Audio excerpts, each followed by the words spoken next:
Hey guys, Oscar from MST.TV here, and today we have a very good deck profile, Artifact Kozmo, that Corbin came, what place? 12th with at Seattle Regionals, December 2015. I know we haven't done videos in a long time. It's been December. We're really sorry about that. We're going to go right into more videos in the new year, so stay tuned. But for now, we're going to get a great deck profile. So Corbin, why did you choose to play Artifact Kozmo? I choose to play it because Cosmos have a lot of inherent weaknesses. It's very low defense on your turn. Like your opponent can just force you to take out ships, and you can make a lot of mistakes with the wrong takeouts because you're scared of potential threats. So you have artifacts, which is like the best defensive archetype in the entire thing, while Kozmo is aggressively the strongest meta archetype. So to combine the two, you have like two really strong fronts. Plus Artifact Scythe, which I'll explain later, is just meta defining. It's so good, and there's so many different tricks and idiosyncrasies between the two archetypes that can work well together and just demolish your opponent.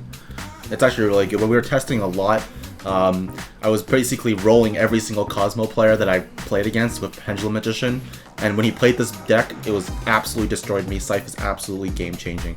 So what were your matchups for the regionals? I played a very varied bunch, but round one was Anti-Spell Fragrance Satellar Knights, DDD, which is surprisingly a really good deck. There's huge monsters. Then I played Chaos Lightsworn, with clowns. Is that the guy who had two Minervas? Yeah, I believe so. There was a guy who had Minervas, and it was nuts. I don't know. I'm not 100% sure. I won't confirm that. Round 4 was Odd Eyes Magician. Round 5 was Performage Magician. Round 6 was Infernoids. Round 7 was Satellar Knight, Anti-Spell Fragrance again. Round 8 was Performage Magician, and round 9 was Performage Magician. I was 6-0, and then I lost to Satellar Knight, Anti-Spell Fragrance because of Anti-Spell Fragrance, and Pepe Magician because I just, it's that deck. Yeah, sometimes you just lose to it, Yeah. Even when your deck is completely teched towards it. Yeah, you just don't draw the cards in the right sequence and you just lose. Yeah. Okay, so we're going to go into the deck list now. Alright, so what you play in your main board?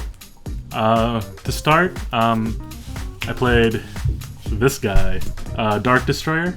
We all know what he does. He's the reason why this deck is great. Followed by 2 Forerunner. I didn't like this card. I cited it out every game, but he's a necessary evil because you need more big ships, and he's just a really big card, but you don't really need him. I'd take him down to 1, and in hindsight. The most important ship, though, is 3 Sliprider. This is what allows the interactions between artifacts and the Cosmos, where you can pop your own artifacts, you pop Scythe, and it gives you a rank 5 play on your turn, which allows you to make Pallades and then so many combos. Yeah, it's really annoying. That card's one of the best. Followed by the girl. Yes, you know what she does. She's so threatening on board. You can't let her survive, and she's just everything. Obvious 3 of. I play 3 Wicked Witch. No Good Witch because Good Witch sucks, and this card is really good. There's interactions I have in my extra deck with her, and she's just really strong board presence, and then you can take out for big ships. Followed by the ultimate late game card, Straw Man or Swag Man, where if this card is on the field late game, mid to late game, your opponent has a really hard time killing you because he'll just constantly get board presence again. So it's a great one-of, but you never want to draw it. Followed by the hand traps, double Ghost Ogre. This card is great because there's a lot of interactions involving popping your own ships when they activate their effects, popping Cosmo Towns. It allows you to deck thin as well as just your tuner for your Synchro 7s and 8s. Yeah, I remember you told me you used it to clear the board once of a Skull Crobat because you just couldn't clear the Skull Crobat. Yeah, in my round 9, my opponent summoned a Skull Crobat on his turn, and it was too strong because it's Stratos, and I was like, man, I can't beat over this thing, so I actually Ghost Ogred it, and because he had a clear field, I just Farm Girled and killed him next turn. I played a super greedy card. I know a lot of people don't play it, but I played Honest because you open this and Farm Girl, you just sometimes just win the game instantly. How many times did you use Honest? My round 8 game, I lost it, but the Pepe Magician was the only time I actually saw it the entire day. And it was good. I won that game, but I lost the match. Right. Followed by the Artifact engine. The reason why you play this engine, triple of the Scythe. Now, this card's effect is when it's summoned on your opponent's turn, As soon as it hits the field, it activates. And after it activates and resolves, your opponent can't access their extra deck for the rest of the turn. Meaning any pendulum monsters that were sent there via Wavering Eyes or whatever it may be, they have no access to it. They can't make Ignister, they can't make Omega. And what happens when they can't make their big extra deck monsters, it leaves these weenies on the field, like in Pepe Magician, and the weenies are just weak enough for, you know, like Farm Girl, Wicked Witch, all of them to get over. And this opens up rank 5 plays, Pallades, Volcasaurus. There's so many crazy combos you can do. I don't recommend making Volcasaurus because Damage Juggler is such a prominent card. I did make it once and it resolved and I won, but like it was super risky. I was so greedy, I was just like, I'm gonna kill you this turn, so I did it. But and just a note for all the Pendulum Magician players there, if Scythe it does activate, so if it's chained on an instant fusion, Northern will still come out. You may or may not want to use the effect of Special Summon from the grave because it'll just banish from Northern's effect anyways. And also you can still Pendulum Summon from the hand. So that's the way you can kind of survive. But Scythe is an incredibly meta-defining card which will basically tell every Pendulum deck to just end your turn. Yeah, it literally reads end your turn. And tips for Pendulum Magician monsters are Pepe Magician. Mirror Conductor is like the reason why this deck loses. Mirror Conductor just gets over this card, and it's really hard to deal with because I need the level 5, I need to make a Pallades, I need to make a strong board presence next turn, and if you get rid of this, it's hard for me to come back, or make a stronger board to initiate. So the other two necessary evil. Moral Tech is not necessary evil, yeah. It's the guy. I'd play more of them. I'd definitely replace this guy if I had another Moral Tech, but you have to play one Beagle Tech because in the build you do run triple Ignition. And Ignition Beagle Tech is an automatic rank 5 plus a Scythe or a Moral Tech. It's too much diversity, and Moral Tech is great because at regionals a lot of people play like really meta-defining floodgates like Anti-Spell Fragrance or Imperial Iron Wall. Sanctum is like a 1 card out to Imperial Iron Wall, which is really great to have. It's really fast. So that's the monster lineup. The spells. I don't recommend this in any other deck, but it's amazing in Kozmos because you open this in Farm Girl and you usually just win the game. Auto board clear. 3 of Kozmo Town. Yeah, obvious, yeah. Triple emergency teleport, yeah. Obvious. Ignition. Artifact Ignition. Great card. It's MST and a deck thinner all in 1 card. It sets up sites for your slip runners to pop. Yeah, it pops scales. A really good opening play is Kozmo Town and this, so you pop your own Kozmo Town, you set your scythe, you search your pilot, and it just sets up the whole combo. And then the other counterpart, Sanctum. This is the reason why I won all my games for the most part. People don't respect Kozmo back row most of the time, and Dragon Pit is a very prominent card in the meta. So, I mean, under the condition they don't pen call, but they usually just blind Dragon Pit, they hit Sanctum, you pop the other scale, and then you summon Scythe. You break their scale, they can't access their extra deck, and then you just kill them the next turn. Yeah, if you're playing against this deck as Pendulum Magician, you really just want to be forced to play into the back row. You have to play into the back row carefully because you really cannot afford to pop any of the back rows. Cards like Artifact Ignition and Sanctum will punish you greatly if you blindly pop it with Dragon Pit.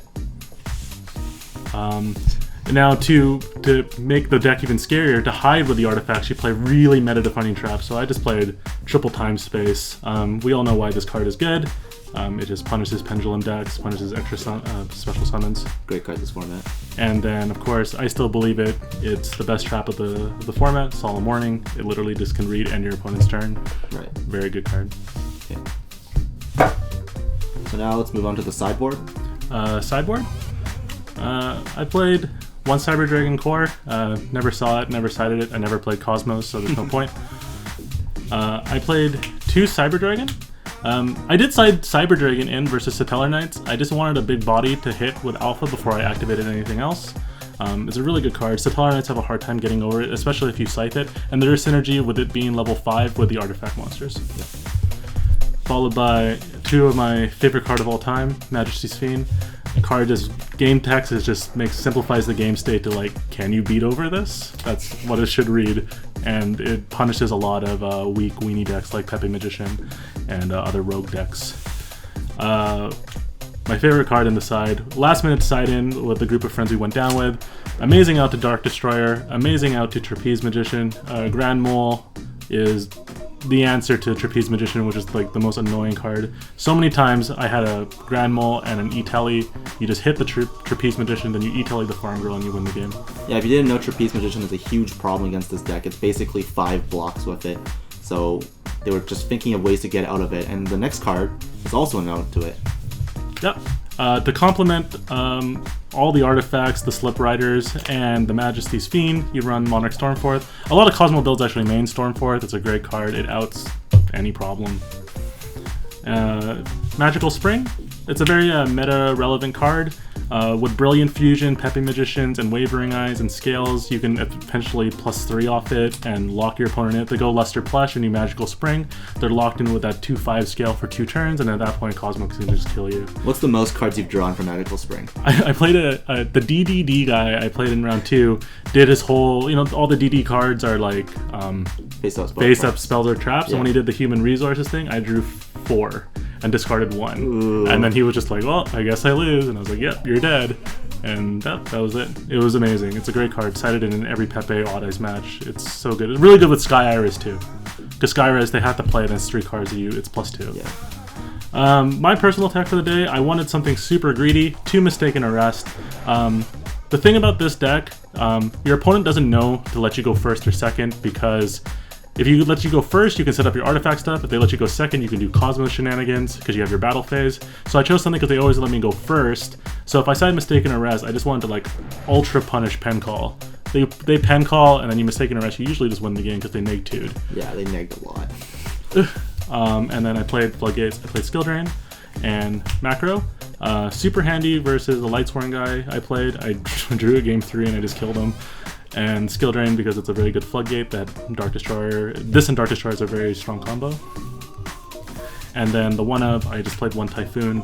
I just didn't want to lose if they chose to go first, and I just drew it. It's just a great way to pop a scale and regain tempo and block their plays. It's a really good card. Okay, what about your extra deck? Extra deck. I played 2 Chimera Tech Fortress Dragon, Kozmo, and with machines. Abyss Dweller, never made it, but it's good. Castell, never made it, but it's good. Honor Art, it's okay, never made it. Didn't make it. This, however, I made a lot. The Brothers.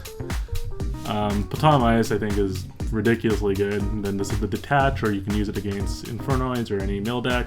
And Pallades, Artifact's best friend. Did you make Diamond against Infernoids? I did. I made it legitly. I used 3 level 5 light monsters, and he just drew a bunch of Decatrons, and I was like, oh, I guess I win.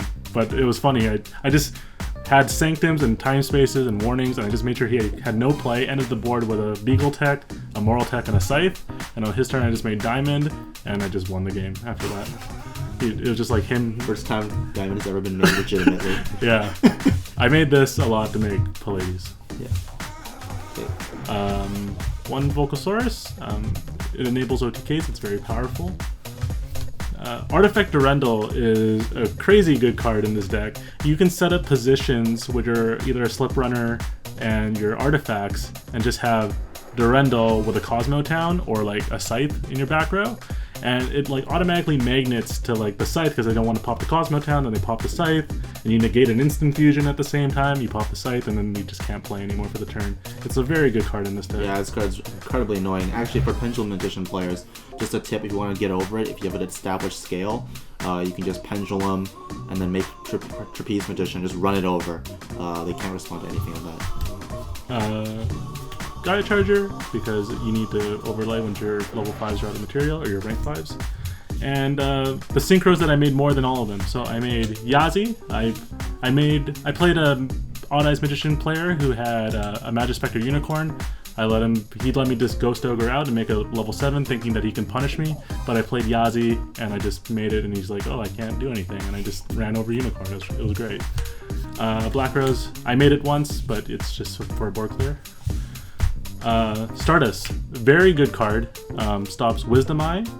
It stops Wavering Eyes, Luster. So many important cards this format in the Pepe Magician build. Ignister. Yeah, Ignister, the destroying effect. And the most important card, I believe I made it the most, is Scrap Dragon. You make it with a Ghost Ogre and an Artifact, and then you can do crazy plays with taking out pilots to Dark Destroyer, then popping your Dark Destroyer with a Scrap Dragon to search a Slip Rider. You get so much advantage. Or if you just have a Scrap Dragon with a Wicked Witch, you can activate Scrap Dragon, chain Wicked Witch's effect, targeting it. Wicked Witch will stay alive. You pop a card, you can pop Kozmo Town. It's a very good card, and it was a last minute decision, and I'm glad I did it because I summoned it 4 times throughout the tournament and it won me all my games. And a lot of the players I played said I've never seen Scrap Dragon bit made in Cosmos, and they were very surprised that I ran it and it killed them. Alright, thank you for the deck profile. Yeah. Alright, thank you very much, Corbin, for the deck profile. I hope you all found it very informative. Do you have any shoutouts you want to give? Firstly to Eric Tam. He's a good friend of ours. Literally like 90% of these cards are his. So he's very nice to like lend me this very beautiful and expensive deck to me to just take to Seattle. The MST.TV crew for like deck testing with me, for filling in the holes for certain cards and text I was missing. Specific shoutouts to Tom Box, Calvin Sue, and Ken Lai. They lent me, one of them lent me a Dark Destroyer, Time Space Travel. The community here in Vancouver is great, and they always help me out when I play in big tournaments.